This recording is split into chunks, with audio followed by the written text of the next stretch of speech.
So I noticed that some podcasts start as if people are already in the middle of conversation, like you've just kind of interrupted or joined in something. So do you think we should do that? Yeah, one of the podcasts I listen to does that, so they can go, and we're live. Yeah, and we're live, yeah. So the kind of fake start, and then music should kick in somewhere around now.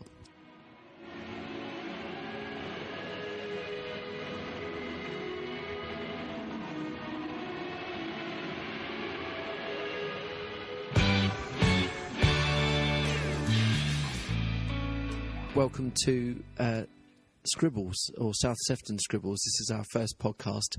I'm Nick.saward, media studies teacher. I'm with Matthew .oregan, the film studies teacher here at the college. And this is our first go at doing a podcast. We're going to talk about films mostly, but we are going to talk about other media as well. The idea behind this was those students who come to our film club enrichment have an opportunity to hear what we think of the movies and find out why we chose the films. We also want it to be an opportunity to discuss other film and media related topics. And just kind of more general, relevant, recent ideas as well. But we want students to be involved as well. I think it's a great idea for students to listen to what we think about films, but as you said, we want to get students involved, maybe have guests like other staff members from different subject areas. They could come in and join us and just share opinions and discuss film and media, really. Yeah, so in conjunction with this, what we'll probably end up doing is having a Twitter. Well, we've already got a Twitter handle set up with at SSC Scribbles, and we would like students to kind of email us and join in with the conversation, really, and just ask questions or just even comment on their own thoughts. We don't really get enough time in the film club to have a proper discussion about the movies we study, and so that's how we want people to get involved. So it could be just ideas for future topics or ideas for future films, or just kind of your own opinions on these things. Yeah. I think a lot of that it'd be useful for a lot of students who maybe don't want to stand up in front of a group of people they don't know and tell people what they think. It's a good way to do that outside the lesson, isn't it? And give us suggestions on films to screen. So that's the kind of gist of it. That's the basis. So I guess we'll start with this week's films from this week's film club. So the first two films that were screened in film club this week, I'm doing classic cinema. I screened the Shawshank Redemption. Matt, you were doing, obviously you're doing world cinema, and you started with Hero. So do you want to kick us off with that? Yep. This was in 2002, directed by Zhang Yimou. The reason I chose this film is that when I first saw it, was in university, and it had quite a profound effect on me, I think, on how I viewed films. It's very arty, in an art house style, but I think one of the reasons I chose it for our students is that it contains enough familiar elements that it's engaging and it's easy to follow without getting into like the subplot and things like that. But when the film came out, it was criticised quite a lot in China for being a propaganda piece, and just watching the film again, I think it's easy to see why. It is basically a celebration of Chinese culture and different sort of, milestones in early Chinese history, and it's about the formation of modern China. And it stars Jet Li, who, as a lot of people may know in American films, but also Tony Leung and Maggie Cheung, who are arguably the biggest film stars of the last 20 years in China, and they give amazing performances. And I think part of the reason to do world cinema is to show students that other films exist. Partly, there'll be a lot of students who are into American films like Avengers or big blockbuster films, but one of the things I find in the second year classes is that when we do world cinema, anything that deviates from the norm in terms of technique and subject matter is not understood, or students may giggle at it and things like that. And I just want to show students that we've grown up understanding film one way, but that's not necessarily the normal way. It's just our way, and there's many different ways to express certain ideas. And I want students to see that. This film did have broad appeal, though, didn't it? Because the fact that I saw this at the cinema, and if you remember seeing it, it's unusual for Chinese movies to even get a release over here. Yeah. And I think this was partly on the back of Crouching Tiger, Hidden Dragon, which was big successful. I think it's there was a few Chinese films that got mainstream releases. It was nominated for an Oscar as well, which helped, and also Tarantino apparently saw it, and he was the person who promoted it in the West. And a lot of people, when it came out, actually thought it was his latest film. Remember that? Right. Because his name was so prominent on the poster. But yeah, I mean, it was because of Crouching Tiger. And also, I think The Matrix, it's Yuen Woo-ping who did the wire kung fu stuff for The Matrix, and Crouching Tiger is also responsible for this as well. So there was a bit of a phase where that was quite popular. So yeah, the look and the feel of the special effects or the wire work, it will be familiar to a lot of people who have seen anything, or even Jackie Chan movies. Yeah, there's something there. Yeah, but it's quite. I think if anyone has maybe seen a few bits and pieces like Crouching Tiger, may think this is quite an old technique, but it was only 1990 when it was invented, basically, in another Jet Li film, Once Upon a Time in China. But Hero, it is, I think, the most quintessential Chinese film I've seen, because it's part of a very specific genre. It's called Wu Jia, or Wu Yi, I think it's pronounced, and it's basically an extension of Chinese opera. It's like 2,000 years old, and this is like the modern version of that in cinema. So for us, it looks like maybe a generic, maybe fantasy film, but for Chinese audience, there's a lot going on that maybe you wouldn't pick up on. Okay. And also a bonus, it stars Donnie Yen, who's obviously going to be in the new Rogue One. Yeah, absolutely. And it's interesting that you picked like a Chinese film, because Asian cinema has always been big, but there's much more of a crossover coming sort of our way in the past couple of years between American cinema and Chinese cinema. I think a lot of people, when they think of Chinese cinema, they think specifically of Hong Kong, which, like Jackie Chan, very action-orientated, but Chinese cinema is quite different from that, actually. And this is mainland China, not any to Hong Kong or anything like that, so it's quite, I think, very interesting. Right, because I didn't know about this connection with the opera. Like I said, I saw this at the cinema, but I must admit, I don't remember loads about it, and I've only seen it once. What I do remember is the use of colours, and I remember that being kind of significant at the time. Does that? So are these? Is that sort of some sort of symbolism? Does that relate to the kind of opera? I think the closest comparison I can make in like the structure like that and the colours is like Rashomon, where it's one story told through several different viewpoints, and each one's slightly different. So we have one story that is a nameless prefect from some backwater city wants to get close to the king for reasons unknown at the start. So he tells a story to the king about how he killed or defeated 3 famous warriors, and it's all told in red. The costumes and stuff are red. Then the part we go up to on our screen, and the Empress says to him, "I don't believe you. I think this is what happened. I think this is part of an elaborate plan to get close to me." And all those flashbacks. It's the same events we've seen, slightly different, but everyone's wearing white. And then what we're going to see next week is the actual set of events. Sorry, the Emperor's version is in blue, and the actual set of events is depicted in white. So you're right, it's 3 versions of the same story. And I think one of the reasons it got criticised for being a propaganda piece is that basically our heroes are ultimately defeated by the Emperor.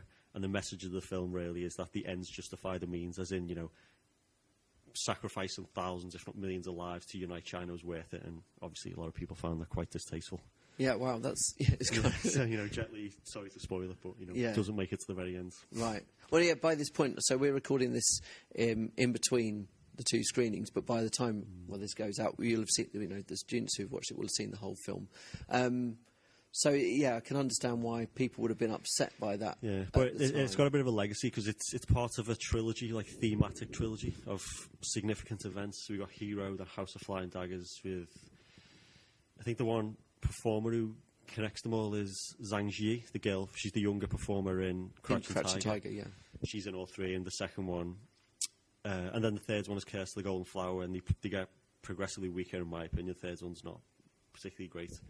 But then the director, after those 3, was then the director of the opening ceremony at Beijing, which is, again, very nationalistic, and sort of rekindled that debate of whether Chinese film is too closely controlled, basically. Oh, wow, that's really interesting. A lot of the prominent ones are like that, Yeah, I had no idea that he was related to the Beijing. Funnily enough, in my A2 classes, we're studying Slumdog Millionaire at the moment, and off the back of that, it's arguable that Danny Boyle got London 2012. So there's definitely a strange connection there. So, you mentioned that they're different narratives, so these are different, the same story told from different perspectives. So again, you can see why Tarantino was interested in this. I mean, he's famous for being interested in Chinese culture and sort of pop culture, but the narratives come together. That sounds like Pulp Fiction, doesn't it? Yeah, and you talk about this previously. We've had conversations about film away from like this scenario, but like films about film. You can look at the story and the message of the film as quite nationalistic or whatever, but it ultimately is that film about storytelling, the nature of storytelling, and I don't know if it's a pun, but it's a film about Chinese whispers basically, and how they can be distorted. And I think the message is that it's quite a negative one if you think about it, but the state's line is the reality. Right. So like this film basically, promotes the emperor to quite, I wouldn't say noble character, but he understands that what he's doing is wrong, but he sees the bigger picture when maybe in all the typical films he'd just be a two-dimensional villain, wouldn't he? Yeah. So it's great. I mean, I love it. I mean, when I first saw it, to be perfectly honest, I didn't pick up on much of this. Each sequence, from what I can tell, I'm not an expert on Chinese culture by any stretch of the imagination, but each sequence focuses around one specific cultural aspect. So the first one's Chinese chess and a Chinese chess house, and they set there. And then the second set of warriors in the second scene, it's all about the significance of calligraphy. I think one of the lines is, as they're being attacked in the calligraphy school is, calligraphy is mightier than the sword. So the Chinese language, it's about uniting all the different languages into two, Mandarin and Cantonese. Then in the third part of the film, it's about the martial arts and the different disciplines. And, we have just introduced world cinema for the second year in a show, some Bollywood films, this is a Hong Kong film about a very prominent martial arts master in China. And for us, we look at it on a technical level. We understand he's a protagonist and he's a hero, and the guy in black's the villain. But for foreign audiences, or native audiences rather, for those films, all these different type of things have so much more meaning. Like, I don't understand the difference between kung fu styles, but Chinese audiences would, and it signifies, when the main character's using kung fu as opposed to karate, then it's a way of promoting nationalism. Like this is what Bruce Lee was all about in Fist of Fury. He is sort of rejected because he's traditionally Chinese, and he uses that martial arts. And at the end of the film, he goes into a Japanese karate school as they were occupying Hong Kong and batters everybody. And it's about, it is very nationalistic cinema. I think that's why I'm so interested by it. I think. And you wouldn't pick up on any of this if you just at a single screening unless you knew. I said, I don't know any of this. It's just since studying it, I've realised this. But that's a good film that stands up to studying or repeat viewings. And when I first saw it, like I said, I remember the colours. I remember how beautifully shot it was, and just gorgeous use of kind of wide shots and slow motion, all this sort of really aesthetic stuff. But you had a sense there's something under it. I guess funny you mention it being a film about films. The title itself is purposefully simple, isn't it? That its hero is what we expect from every movie, and it's not just a film about heroes. This is about. It's quite ambiguous as well, because the hero is essentially the villain, and our hero, Jet Li's character, is dispatched at the end of the film. He's ultimately fails in his mission, and so does everyone else. Yeah. But another reason to show it, because I think three of them, Jet Li, recognisable, and I said to the students, whatever you know about us is of American work, just ignore it. I think he's absolutely amazing, actually. In my opinion, his Chinese work's brilliant. A lot of it, some of it's terrible, but that's what you make a film every 2 weeks or whatever. Yeah. But Tony Leung, my opinion, he's just like the greatest living actor for the last 20 years. He's been in so much. And if any student has seen a Hong Kong or Chinese film, chances are he's in it, because, he's like AAA level actor, so his films are more likely to be picked up for foreign distribution. Maggie Chung as well. She's great. She started out as sort of, Jackie Chan's squeeze in his early 80s action films. She's just there to get thrown about and pushed down ladders and stuff like that, and she emerged into this absolutely just like stunning actress. So I'd recommend it just for that, if students are into performance. And that's something else that's kind of interesting.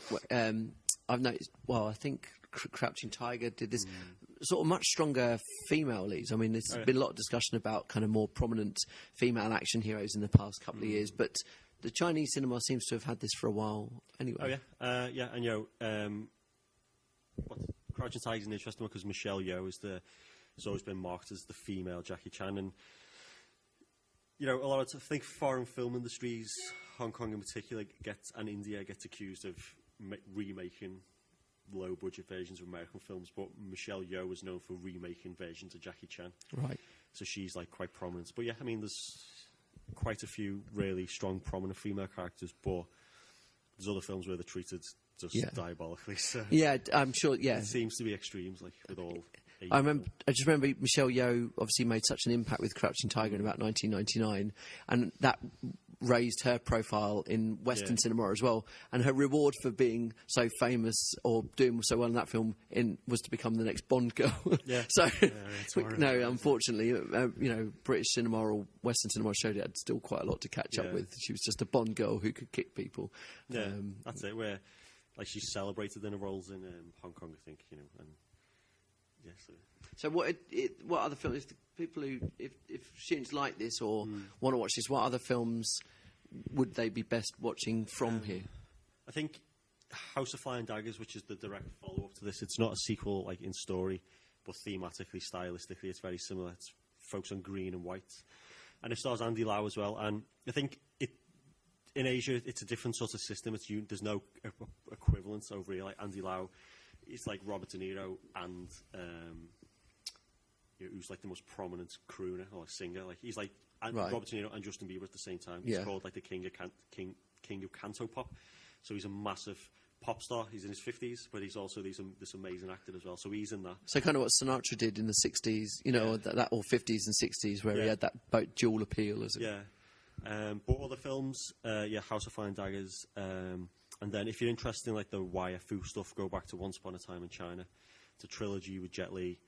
And that was where like it was invented and sort of it was perfected. It was tried in this director's Choi Hawk, this film, Once Upon a Time in China, and he used it in Zoo Warriors, I think it's called, the 80s, and it's sort of fantasy. It doesn't quite work, I don't think.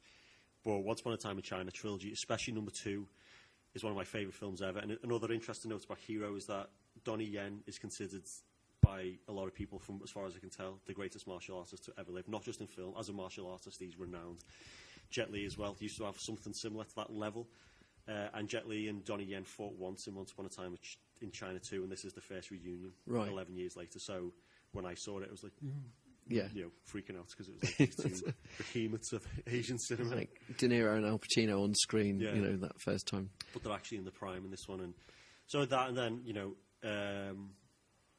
there's loads of films I can mention, but if they're interested in Hong Kong film, the best film I can say as an introduction is Infernal Affairs, which became The Departed. The Departed. And apparently they're doing... Same cast, similar cast, rather. This might be something we talk about later on in the year as well, because I believe there's an Infernal Affairs TV series going to be made. Departed, isn't it? Oh, is it Departed TV series? Yeah, right, okay. Netflix or Amazon or one of those, so these things have kind of ripples and echoes even into sort of American cinema, or even years later.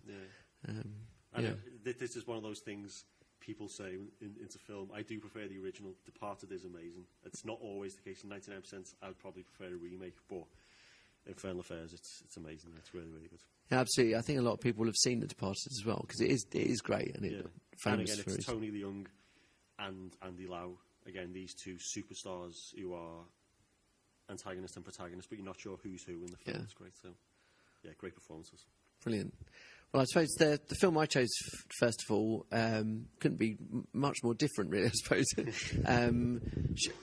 Shawshank Redemption it felt like a bit of a cop-out choosing this, first of all, because I've screened it a couple of times before at film clubs over the years, but it is one I always come back to. And I always explain to the students the reason for choosing it as a sort of, or considering it to be a classic film, is less to do with its critical reception, really, and analysis that's done of it, but more to do with how well loved it is by the public. If you go onto the IMDb, the Internet Movie Database, and look at the kind of the films that have been rated by people, it's always up there at the top. It's been number one IMDb for years. For years, yeah. It's usually joint with The Godfather, which tells you so much. That's it. It's so highly rated, from a critical perspective. Yeah. But I think you always see that the Shawshank, whilst it's tied, has got like 100,000 more votes. So over the spread, and I think that's what makes me want to screen it, is that it has this kind of really broad mass appeal, and it's really loved, and people remember it and will watch it again and again. In terms of sort of analysing it or looking at it from a filmic perspective, it's a real classic. It looks like a classic Hollywood movie from the 1940s or 1950s. It doesn't do anything groundbreaking or revolutionary. It came out in 1994. and was directed by a guy called Frank Darabont, who hadn't really made any movies before then at all. It stuck very closely to sort of very simple editing and framing techniques. And this was at a time when there were sort of some real new filmmakers. People like Quentin Tarantino had made Pulp Fiction and Reservoir Dogs around the same time. The Coen brothers were becoming more popular, making really kind of obscure, unusual movies that, you know, and this was something that just went totally back to basics and made a really classic film. And I think that's why it was so successful. It didn't do very well at the box office originally, but then people started talking about it, and it, you know, word of mouth spread, and people went back to the cinema and watched it again and again. I think I remember seeing the film for the first time and being amazed by it, but looking back on it from like an analytical point of view, it's very well made and it's a great script and great performances, but it's not deserving of its place at number 1 on IMDb, I don't think. But I think partly the reason it's almost unique in this weird sense, like this perception people have. I think it's partly down to the 90s, mid-90s in particular, same year as Forrest Gump. Yeah.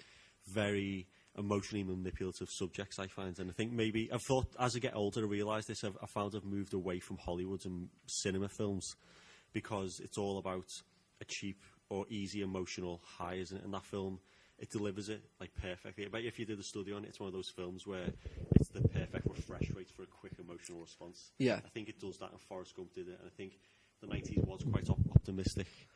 And then we get in like films now, it wouldn't be made now. We're very dark films and darker time. It would be seen with a lot more cynicism. Yeah. And I think that comparison, Forrest Gump, was the same year. It's interesting. I think one of the great appeals of the movie is the central performances from both Tim Robbins and Morgan Freeman. That's the kind of clever thing, because Tim Robbins' character has a proper character arc. He has the redemption, you know, even though his guilt or innocence is questionable throughout the movie, it is about his redemption, because he starts as a very cold character. You know, you almost don't like him, which might suggest that it would take you longer to warm to him. You do eventually, and you're with him all the way. But what's really clever is they stick Morgan Freeman's character, Red, right in at the start. He delivers the voiceover. You're identifying with him, and he's warm and he's interesting. And so you've got two characters that you identify with at different points of the movie. And now I think you're right, it's kind of seen as quite cynical. It tugs at those emotional heartstrings. Bizarrely enough, I've got Darabont's second film after this was The Green Mile, which I don't like. I find it. I found that a film that was. I just felt like I was trying to be made to cry throughout the whole movie, and it's too obvious. I haven't seen that. I've seen enough of it to, I guess, make an educated sort of assessment of it. But yeah, I think Shawshank gets it just right. It's right on the limit. But I mean, everything I know about The Green Mile just seems so over the top, and like it's ramming it down your throat. Like, you've got the like Michael Clarke Duncan. It's the exact opposite of what you expect from a sympathetic character in film. You know, this massive, really heavily built, threatening guy.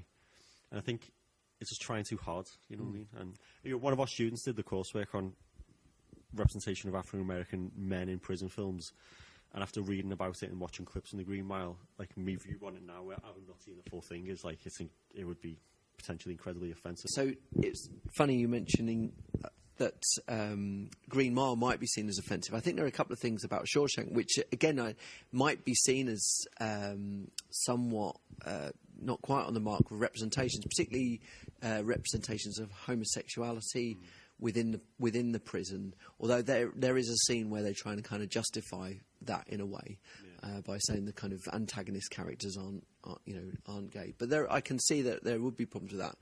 Interestingly, I had an old copy of Sight and Sound, the journal, and I was very young when the movie came out.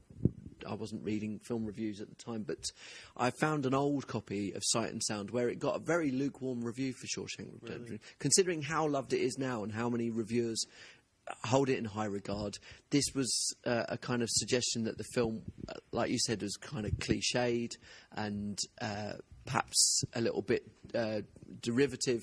In fact, the most interesting thing they suggested about it was the relationship between Andy Dufresne, played by Tim Robbins, and Morgan Freeman's character Red, which I don't think many people would read into the movie now anyway.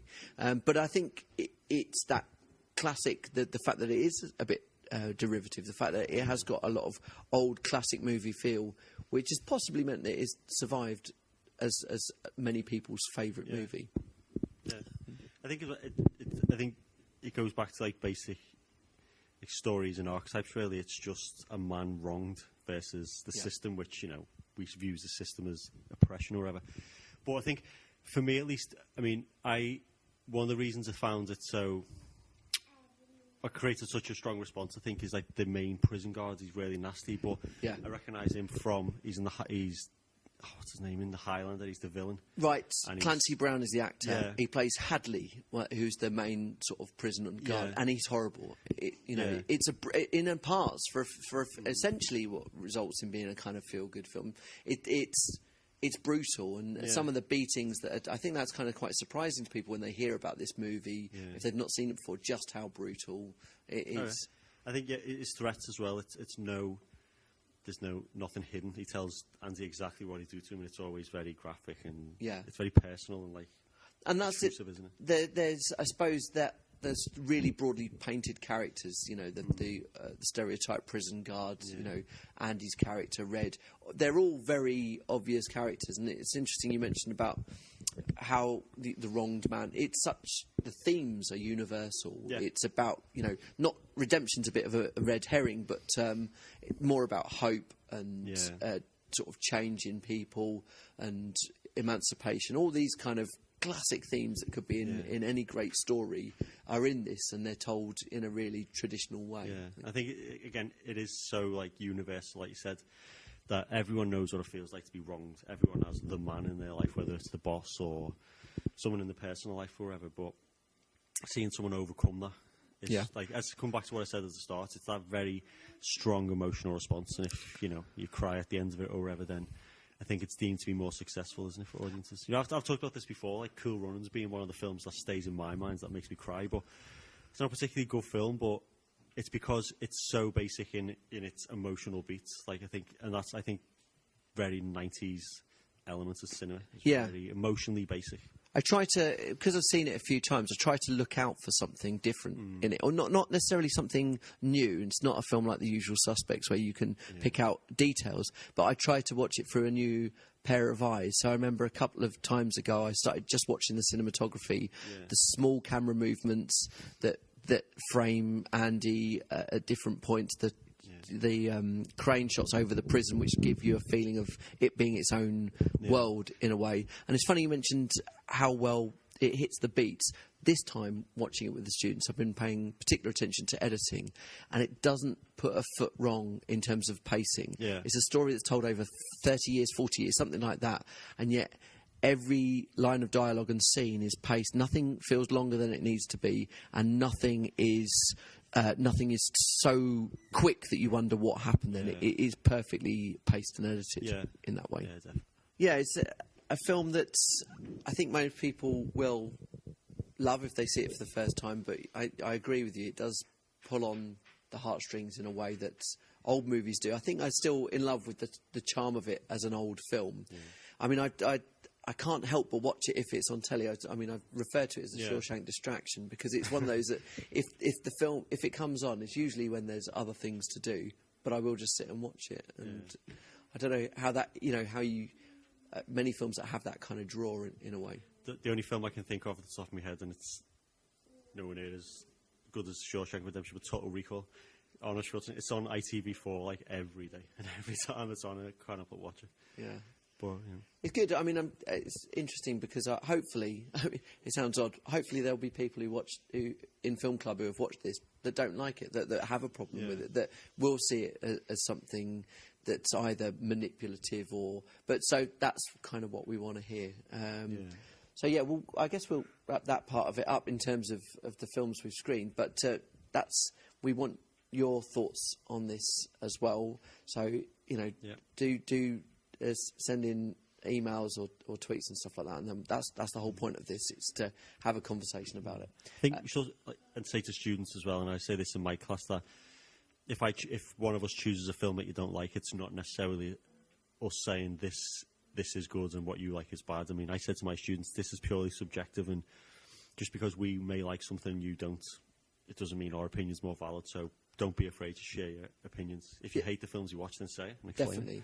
And I think have a reason. You know, one of the worst things we ever hear is the it's boring idea. You know, there has to be a reason for that. It's to do with editing, or it's to do with the way something's framed. You know, the same story can be told a dozen ways, and most of those could be boring, but it's to have reasons for that, back it up is what we're saying. But definitely, the more divisive the opinions, the better as far as we're concerned.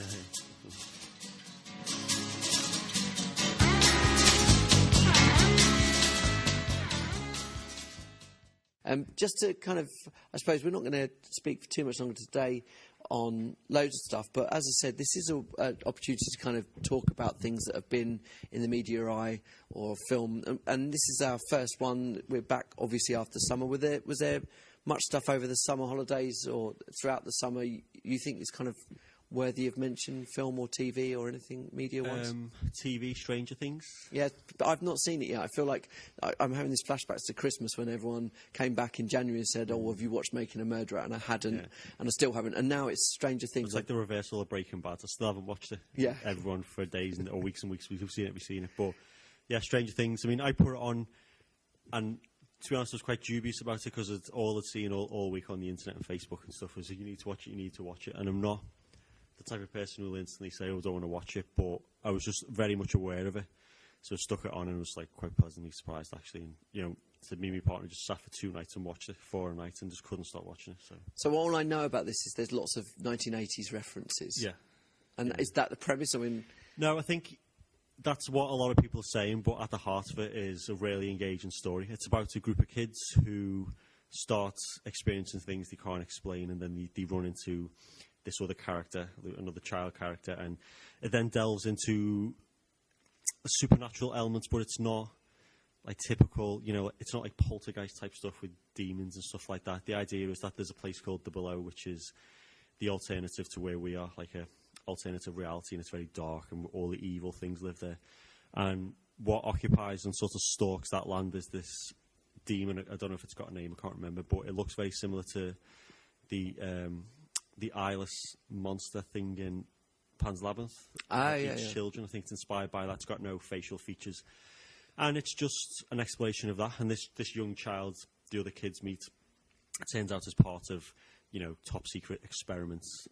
And I won't go into any more story, but at the heart of it, it is engaging. And it's one of those things. It's very hard to name anything with child performers and actors in that can engage an adult like that, I think. And, Indiana Jones and the Temple of Doom does it, and these kids are just amazing, so don't let that put you off. Yeah, definitely. I mean, like I said, all I've heard about it is the references or nostalgia, but it must have more to offer than just that nostalgia. It's so well made. I mean, I think people talk about it, and I've said it myself, it's like the Goonies and the X-Files combined. It's more in line with the X-Files, right, like narratively in the way the story set out.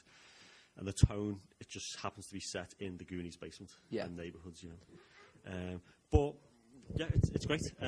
It's not perfect, it's not The Wire, for example. It's not something that I'll probably revisit too much, but as one of those 8-hour intense, quick experiences, it's pretty hard to top. Yeah, because I mean, it has to offer something. I'd be interested to hear, because I've not spoken to any of our students about this yet, and only people of our age group who have referenced it and said you get a lot from recognising the different nods to this and that and Spielberg and so on. But I'd be interested to see what they make of it, because you can't just make a series based on intertextuality. I think it's the dynamic between the kids, and they're quite complex, and when certain problems arise, they're not just like this group who do whatever. Like there's fractions form within the group, and that creates different tensions and things like that. So yeah, it's great. I think I really recommend it anyway. Yeah, that's interesting. Very well made, very slick, and you can tell Netflix are really put a lot of money into it, very slick and great performances and stuff like that. It's interesting when you see movies or series or TV or film that's so heavily owes a debt to those for older things, and then you realise those older things aren't as good. I wonder whether if any young audience is watching this and then will go say, right, we must watch The Goonies or we must go and see, E.T. Whether they'll still hold up to that. Yeah, and it is strange things like that. I'm quite apprehensive about watching things I liked when I was younger, because this was years ago. A friend bought Labyrinth on DVD, and I loved it as a kid, and we watched it, and I absolutely hated it. Really? And I know that's any Bowie fans listening, it's sacrilege, but I thought it was terrible. Yeah. I really didn't like it. That was going to be my 1980s choice for classic cinema. I might have to rethink this out. Well, maybe, I don't know. As you said, the subjective in it. Yeah, definitely. Wow, okay. Well, that'd be interesting to see. Maybe it's because I don't want to admit that I still find it scary. Maybe that's... Yeah, possibly. Yeah. And that's it. All these things are wrapped up in your own feelings so much that it's difficult to even separate them from those ideas as well. But The Goonies is definitely something that has real nostalgic value. Yeah. I remember watching it as a kid, loving it, finding the characters funny and, each of the different ones, and buying into the plot of this sort of hunt for hidden treasure completely and at every moment. And then I remember watching it as an adult and thinking, I don't understand any of this. It's just six kids shouting over the top of each other for 90 minutes. I haven't watched The Goonies, to be honest, since probably I was a teenager. And I wouldn't really want to at the moment. Because when I look at it now, see Sean Astin as the older brother, I'm just thinking, all right, there's that guy in the Lord of the Rings. Yeah. I'm not thinking, there's that guy's older brother. So. It's one thing, if you do go back to watch it, try and see if you can get a hand of a copy which has got the director's commentary, because it's Richard Donner who directed it and made the first Superman movie as well, and Lethal Weapon, was that it? Something? Really? Yeah, he made the Lethal Weapon. He did Superman 2.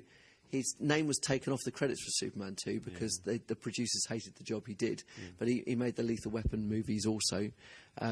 And he's doing the director's commentary with the original cast. Oh, and instead of watching a film where you've got six kids shouting over the top of each other, you've got that plus six adults shouting over the top of each other, watching a film they made when they were teenagers. So it's quite a bizarre, quite a surreal experience. I might try and look at that one. I didn't really... I mean, over the summer, I saw a couple of movies, new films. On Netflix, I watched a film that came out last year called Sicario, which is a thriller. Yeah, I almost started watching that recently, but I rewatched Moon. Oh, right, okay, yeah.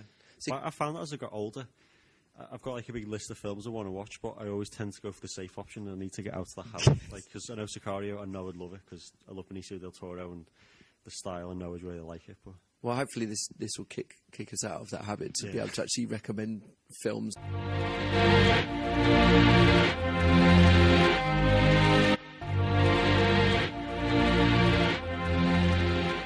The other film that I saw over the holidays that would be new, I suppose, at the cinema, that is, was the BFG. Did you get to see that? Because you've got young children, haven't you? So, no. No, I haven't seen it. But I just thought of another film I did see that I hadn't seen before, was Spotlight.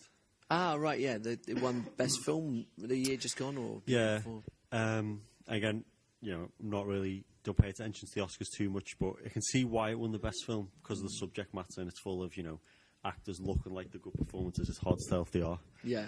But I just thought the subject matter was really important and very serious. But I thought the film, it just felt like a in between TV movie and a mainstream film. Yeah, I guess it's a shame when the subject matter of a movie. I mean, and it's obviously a very important film, but sometimes the subject matter can get in the way of maybe the style of a movie, or in place of the style of a film. And I think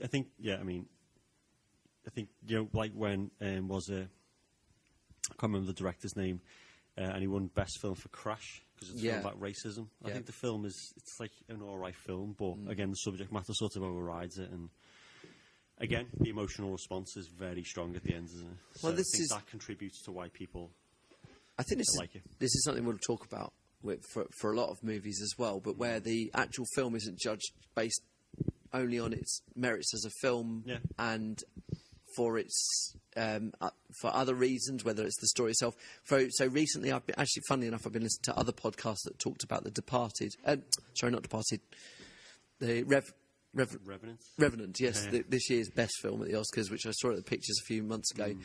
But some people saying that it's an okay film, but it was the story behind the film that won, people's hearts. I felt like we were just cheerleading DiCaprio. Yeah. I mean, I saw the film and I thought, if it was cut and shorter and he took all these supernatural stuff with his wife out, it'd be a lot tighter and a better film. Yeah.